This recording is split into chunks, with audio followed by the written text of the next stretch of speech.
மேங்கோவில் ஒரு லெஸ்ஸி செய்வோமா? மேங்கோவை தோலை கட் பண்ணி உள்ளே இருக்கிறத எடுக்கலாம். உள்ளே இருக்க இந்த இதை மட்டும் எடுத்துக்கலாம். இதில் இருக்கிறத மட்டும் கட் பண்ணி எடுத்துக்கலாம். ஒரு மிக்ஸி ஜார் எடுத்துக்கலாம். கட் பண்ணி வச்சுருக்க மாம்பழத்தை போட்டுடலாம். ஐஸ் க்யூப்ஸை போட்டுடலாம். 1 கப்பு தயிர் போட்டுக்கலாம். 3 டேபிள் ஸ்பூன் சர்க்கரை போட்டுக்கலாம். 2 கப்பு மாம்பழம், 1 கப்பு கர்டு, 3 டேபிள் ஸ்பூன் சர்க்கரை, கொஞ்சோண்டு சாஃப்ரான் இல்லைன்னா ஸ்கிப் பண்ணிக்கலாம். ஒரே ஒரு ஏலக்காவை பிச்சு அது உள்ளே இருக்கிறத மட்டும் போட்டுக்கலாம்.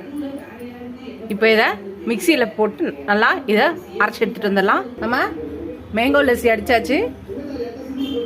இப்போ ஒரு கப்பில் ஊற்றிக்கலாம்.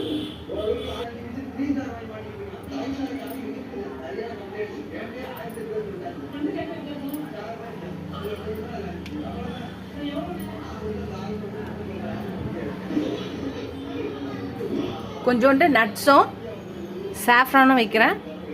உங்ககிட்ட சாஃப்ரான் இல்லைனா ஸ்கிப் பண்ணிடலாம். நட்ஸ் இல்லைனாலும் ஸ்கிப் பண்ணிக்கலாம். இதெல்லாம் வச்சு அவ்வளோதான் ஃப்ரெண்ட்ஸ். அவ்வளோதான், நம்மளோட மேங்கோ லெஸ்ஸி ரெடி ஆயிடுச்சு. ரொம்ப ஈஸியாக சிம்பிளாக டக்குன்னு. இந்த மாம்பழ சீசன் இருக்கும்போது எல்லாம் மாம்பழத்தோட ரெசிபிஸை ட்ரை பண்ணிவிடுங்க. ரொம்ப சூப்பராகவும் டிஃப்ரெண்ட்டாகவும் இருக்கும். இந்த மாதிரி டிஃப்ரெண்ட்டாக செஞ்சு பாருங்கள். இந்த சம்மர் லீவுக்கு நீங்களும் பசங்களும் சேர்ந்து என்ஜாய் பண்ணுங்கள். இந்த வீடியோ உங்களுக்கு பிடிச்சிச்சுனா லைக் பண்ணுங்கள். ஃபஸ்ட் டைம் என் சேனலை பார்க்கணும், சப்ஸ்கிரைப் பண்ணிட்டு பாருங்கள். ஃபுல் வீடியோ பாருங்கள். இதோட அடுத்த ரெசிபியில் பார்க்கலாம். டாடா பாய் பாய் ஃப்ரெண்ட்ஸ்.